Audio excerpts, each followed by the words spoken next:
Urinary bladder. Urinary bladder, this temporary reservoir of the urine. Usually the urinary bladder, it has a different dispositions in the body. Usually it lies in the true pelvis. When the bladder is empty, it lies in the true pelvis. Then when it is filled with the urine, it will become abdominopelvic, means it is in a ovoid shape.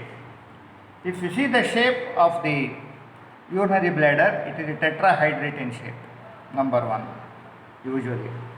So here the urinary bladder, the mean capacity, it is 230 ml of the urine. Above the 250 ml, there is the person will have the micturition reflex. Then it has, if you see the urinary bladder, it has the superior surface. Here it has two inferolateral surfaces. Here it has the base or posterior surface or fundus. It is called by three names. Then it has the apex. Then it has the neck. Now the superior surface. Now the superior surface. If you see the superior surface, it is a triangular. It is completely covered by the peritoneum layer. It is completely covered by the peritoneum.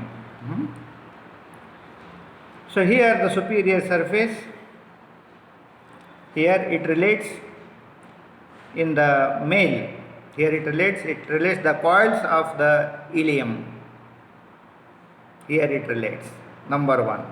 Number second, here it relates the uterus in the female. Here it relates uterus. In the uterus, here it forms the uterovesical pouch, because if you see the uterus is above, then it reflects, the peritoneum reflects on the urinary bladder. So it makes a reflection, that pouch, we call it as uterovesical pouch in the female. Understand? This is the relations of the superior surface.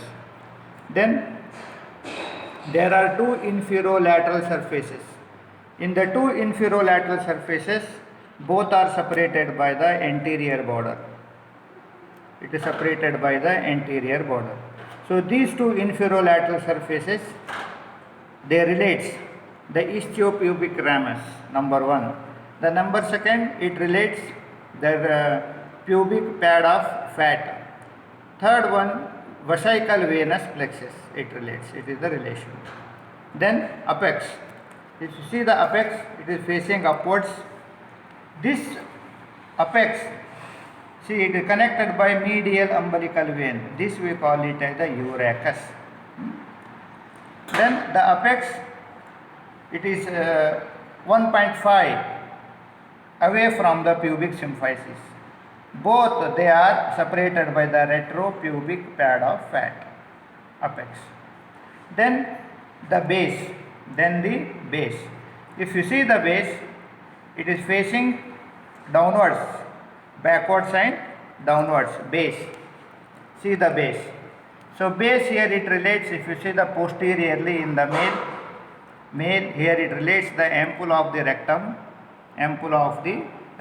Here it forms rectovesical pouch in the male, rectovesical pouch. Then in the female it relates the upper part of the vaginal canal, number 2. Number 3, here it relates, see here, seminal vesicles. Here it relates the seminal, these are the seminal vesicles. These are the seminal vesicles. These two are the ejaculatory ducts. These are the relations. Now, neck is facing downwards. around the neck there is a prostate gland. Around the neck there is a prostate gland. The neck usually lies on the pelvic diaphragm, levator ani muscle. Here it relates. Now, and there are borders are there. Two lateral borders. If you see, there are two lateral borders. Then one posterior border. Understand? See the ureters, they are entering into the urinary bladder through the posterolateral angle. These two are the posterolateral angle.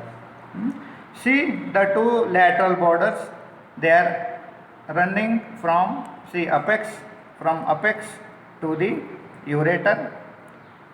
Left side, right side border, if you see here, from apex to the ureter. These are the two lateral borders. One is the posterior border to the ureter, they connect the two ureter. Then another one is the anterior border from apex to the neck, from apex to the neck. We call it as the anterior border. This anterior border, it separates two inferolateral surfaces. These two lateral borders, it separates inferolateral surface and the superior surface.